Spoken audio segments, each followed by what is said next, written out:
Caras alunas, caros alunos, voltamos aqui ao quarto evangelho, o Evangelho de João, para mostrar como a tendência antignóstica neste texto primitivo do primeiro século, do fim do primeiro século da nossa era, é justamente profundo e é incisivo, é contundente contra justamente o docetismo de Basílides e de Cerinto.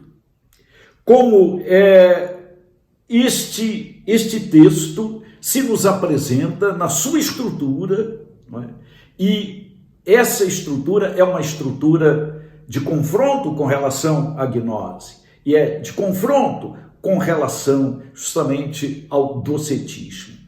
Se o docetismo gnóstico diz que Deus não pode morrer, Deus não pode morrer na carne, o texto do quarto evangelho vai dizer, olha, Deus vem, Deus entra no mundo, Deus faz do mundo a sua casa, a sua propriedade, a sua perspectiva. E entrando no mundo, ele faz com que o mundo tenha sido, a partir de então, agora, habitado por Deus. Isso quer dizer o seguinte, há uma intrincidade, há uma relação intrínseca entre Deus e o mundo e Deus. Enquanto a gnose, ou Deus ou o mundo, é assim a perspectiva gnóstica, o quarto evangelho vai dizer Deus e o mundo e Deus. Por quê? Deus sem o mundo ou o mundo sem Deus? Não, os dois. É assim que o mundo tem que se autocompreender e deveria ser este, digamos assim, o modo de compreensão e o modo de realização. Então digamos assim, esta é a realidade que está por detrás do quarto evangelho, da estrutura do quarto evangelho enquanto estrutura antignóstica. Nós vimos como ela se realiza no prólogo, mostrando a preexistência do Logos, que este Logos, nesse sentido, é o Logos da gnose, é o Logos do pleroma, é uma emanação, é uma participação de Deus. Emanar é isso, é participar o ser. Emanar, na filosofia, este conceito de emanação é justamente o conceito da participação. Plotino, não é? Trabalha no helenismo, no médio-platonismo, né? Este conceito, né? Muito bem, de participação, né? No sentido de emanação. Né? E esse Logos, na pré-existência, ele é uma emanação de Deus, como o Logos é uma emanação do Pai do pleroma, né? Digamos assim, dentro da gnose. Como se eu tivesse um círio e tivesse um mundo de candeias que foram acesas no círio. Então vejam bem, o fogo do círio é o fogo das candeias, e o fogo das candeias é o fogo do círio. Então o fogo do círio, né, está justamente, sofreu ou realizou-se, né, neste processo de emanação, neste processo, né, de realização. Então vejam bem, o Logos pré-existente vai ser isto, mas no versículo 3, ele já demonstra que o mundo foi criado. E em se tratando de uma criação, não é esta criação, não é uma criação de um demiurgo possível, como nós vamos ver mais tarde, a gnose vai admitir, porque o mundo é mau e não pode ser criado por um Deus bom, mas vai dizer, não, esse Deus, ou esta palavra que é Deus e que era pré-existente, ela vem ao mundo, se encarna no mundo e assume o mundo, fazendo desta ordem uma única ordem. E ele vai mostrar isso ao longo, digamos assim, da estrutura e dos capítulos. Vimos isso no prólogo, primeiro aspecto, falamos em 3, vimos isso no livro dos sinais, segundo aspecto, e mostramos como os sinais estão endereçados, né, todos, né, a uma teologia que vai ser teologia do eu sou, não é? Eu sou significa eu sou Deus, eu sou o Deus que realiza, eu sou o Deus que faz, eu sou o Deus que, naturalmente, né, está aí. Este é o Deus, quer dizer, um Deus feito homem, um Deus humano. Então, esta é, digamos assim, a realidade que vamos encontrar nas bodas de Caná, na cura do filho do régulo, na cura do paralítico, na multiplicação dos pães, no caminhar sobre as águas, na cura do cego e na ressurreição de Lázaro. 7. Muito importante. Quer dizer, é a plenitude, é o acabamento, né? É, digamos assim, a realidade acabada. E vamos agora entrar no terceiro aspecto, que é, no terceiro momento, que é o livro chamado o livro da glorificação. Aquele eu sou vai existir logo aqui no início. Ele é entregue e aqui vai ser a paixão, a glorificação do Cristo, não é? A glorificação de Jesus. Não é? E a glorificação de Jesus vai coincidir, digamos assim, com a sua paixão. A paixão é a glorificação e a glorificação é a paixão, para mostrar uma escatologia no tempo, para mostrar que a salvação se dá aqui e agora, nesta vida, e na outra porque nesta, e nesta porque esta e a outra estão em contínua e em total harmonia. Não existe uma desintegração, uma desarmonia entre os dois mundos, mas esta é a força de concentração do cristianismo. É isto que João quer mostrar, ou quer nos mostrar. A força de integração, a integração, e não a desintegração, não é? Não o dualismo que está, digamos assim, à base de toda a gnose. Aqui vamos ver, então, um caminhar para uma concentração muito grande, né? Na despedida de Jesus no cenáculo, e vamos ver aqui os capítulos 13 e 17, e na paixão, os capítulos 18 e 19. É interessante como Jesus é o ator aqui, a tendência dramática, né? No quarto evangelho é muito forte, né? Mesmo com relação a todos os nomes próprios, né?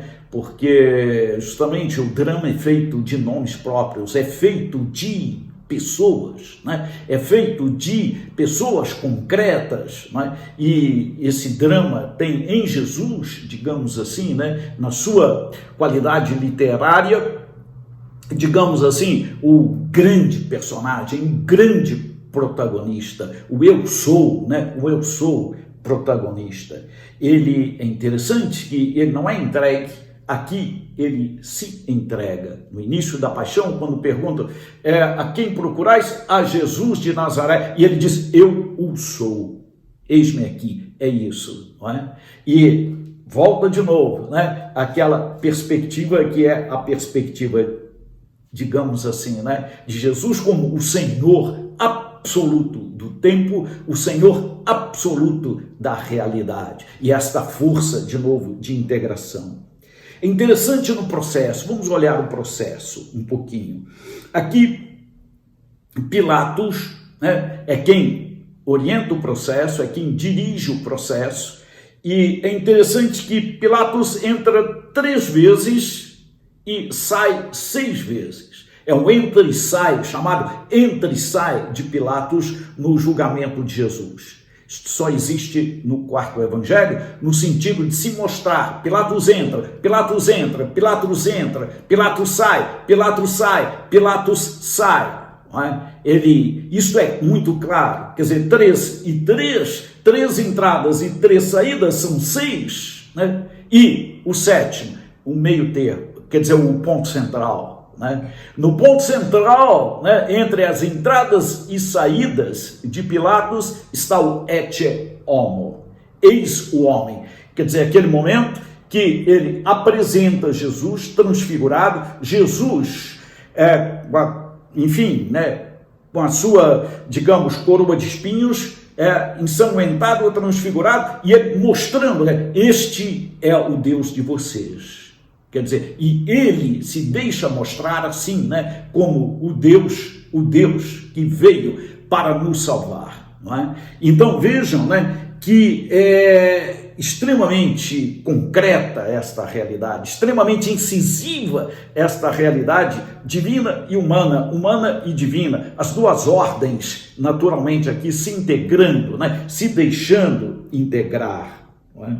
É interessante mostrar que, enquanto nos sinóticos há um Simão de Cirineu, né? Um Simão de Cirene que ajuda a Jesus carregar a cruz, aqui não existe um Simão Cirineu, um Simão de Cirene. Ele carrega a cruz até, digamos assim, o momento final. Ele carrega a cruz e ele morre na hora em que ele quer. É absolutamente dono da vida e da morte. Não é? Ele entrega o espírito inclinando a cabeça. Ele, inclinando a cabeça, entrega o espírito. Então há uma concentração de toda a realidade da glorificação de Jesus, da glorificação do Cristo, já é teológico, né? Ok? Naquele momento da morte. Então tudo caminha para a morte, que é a morte de Jesus e que é a morte que ele realiza na hora em que ele quer, como um eu sou absoluto da situação, não é? E entregando o Espírito naquela hora, depois vem o Paráclito para consolar, sim, não é? Mas ele quer mostrar, ele quer fazer ver, ele quer que aquela hora é a hora, digamos assim, mais importante, quer dizer, é a hora da redenção, é a hora da salvação, é a hora em que o mundo naturalmente é salvo e é resgatado por, digamos assim, o Deus que vem a ele. Então vamos ver que depois da ressurreição, as aparições que são contadas, que são narradas ali, e é interessante que naquelas aparições, né, ele aos discípulos, aparição a Maria, enfim, ele manda lançar redes, ele come com os discípulos, ele convive, né? Ele aparece e aparece, mas vejam bem, é ele mesmo, né? Nas aparições, ele quer se automostrar, ele quer fazer ver que é isto que acontece, é isto que está acontecendo. Então, vejam bem, nós vemos no quarto evangelho, né, digamos assim, uma demonstração profunda, né? E vamos agora fazer a nossa leitura final, né? Uma leitura conclusiva, mostrando que nessa tendência dramática, porque é um drama, não é? É um drama de vida e de morte, é um drama de morte e de vida, concentrada, digamos assim, na morte de Jesus, onde ele quer mostrar que só existe, digamos, né, uma ordem e uma ordem que se relaciona. Uma ordem que é transcendente, imanente e transcendente. Uma ordem que é realizada, digamos assim, que está no plano de Deus desde, digamos assim, né, os estertores, né, do início, desde o início, esta ordem está no plano e que vai naturalmente até o final, não é? Existir dentro desse plano do Pai, do plano que Paulo vai falar na carta aos Efésios, né? Logo no início, Efésios 1-9, então Paulo também confere isso e demonstra isso, né? Dentro dessa perspectiva judaico-helênica e judaica, não é? Ao mesmo tempo, mostrando que há uma relação de integração naturalmente do mundo com Deus e de Deus com o mundo, e que naturalmente no versículo 14 do prólogo digamos, a chave hermenêutica para tudo. É o fato de Deus ter se encarnado, é o fato de Deus ter vindo naturalmente ao mundo para viver conosco, digamos, a história, para fazer história conosco. Então, eu vejo que isto é muito forte, essa estrutura é muito forte no quarto evangelho, e ainda que, naturalmente, o quarto evangelho possa ser estudado a partir de muitas perspectivas, e são muitas as perspectivas, né? Mas eu tenho a impressão de que esta é uma das grandes, digamos assim, perspectivas a partir das quais, né, exegetas como Brown, exegetas como Schnackenburg, exegetas, digamos assim, de grandes exegetas e grandes teólogos do quarto evangelho tiveram a, digamos, intuição e a força a partir, né, de situações concretas, tanto literárias, tanto textuais, tanto filológicas, né, e paleográficas, quanto naturalmente históricas, né, tiveram, digamos, não só a realidade de enfrentá-las, mas a coragem, né, para nos mostrar que o que está por detrás, né, do quarto evangelho é justamente uma desintegração que o autor agora mostra com a integração. Não é? Esta é a força, né? É a força do cristianismo, esta é a força do quarto evangelho, esta é, digamos assim, a tendência, não é? Que vai perfazer através de imagens, através de símbolos, através de ditos, através de palavras, através de sinais, não é? Plásticos, né, que podem ser, naturalmente, ou a cura, ou a multiplicação de pães e peixes, ou um caminhar sobre o lago, ou a ressurreição do próprio Lázaro, não é? Que, onde ele quer mostrar aí, não é? Aí, né, que ele é, digamos assim, o Senhor da história e da vida, e justamente é um mundo, este mundo é bom. Este mundo é querido, é amado por Deus. Tanto Deus amou, o mundo está aí também, que enviou o seu Filho amado para habitá-lo. Esta é, né? Ele o fez por amor. Não é? Então, este é o amor que vai fazer com que João também, e João é o teólogo do amor, né? João é o amor está presente, sobretudo nas duas cartas, né? Na primeira carta de João, né? Tudo é amor, né? Tudo é assim escrito, e depois, né, se for isso realmente, né, as cartas, o quarto evangelho e o Apocalipse, né, tudo estiver, digamos assim, forem, digamos, intrinsecamente ligados com a tradição nulo apresenta a nós, a tradição patrística e a tradição depois, né, do cristianismo, né, vai nos apresentar, né, João como autor dos três, mas há dúvidas sobre isso, mas não quero entrar nesse problema aqui agora, mas de qualquer forma, né, há uma tradição, né, que mostra essa integração entre o que é e o que vai acontecer, entre o que é e o que vai existir, no caso da revelação, do Apocalipse, né, do próprio livro do Apocalipse, né, e que essa relação é uma relação, digamos assim, de integração no tempo, né? De vida muito integrada, de vida muito, muito estabelecida, né? E é isto que está em jogo quando se fala em tendência antignóstica do quarto evangelho e a tendência antignóstica da patrística. Mais uma vez, eu afirmo aqui, não se trata de estudar o gnosticismo, não se trata de estudar a gnose como tal, mas de estudar a leitura, a hermenêutica, ou a grande leitura, a grande hermenêutica que os padres, né, exercitaram, que os pais do cristianismo, os padres da igreja realizaram em suas obras, naturalmente em confronto com a gnose. Então, por isso, né, de certa forma, mostramos, né, assumimos e mostramos uma atitude que é justamente uma atitude crítica, né, uma atitude crítica. E a filosofia é crítica. E a teologia aqui vai ser crítica também, não é? Nesse sentido de mostrar que não é através da gnose que se dá, digamos, a ortopraxia cristã.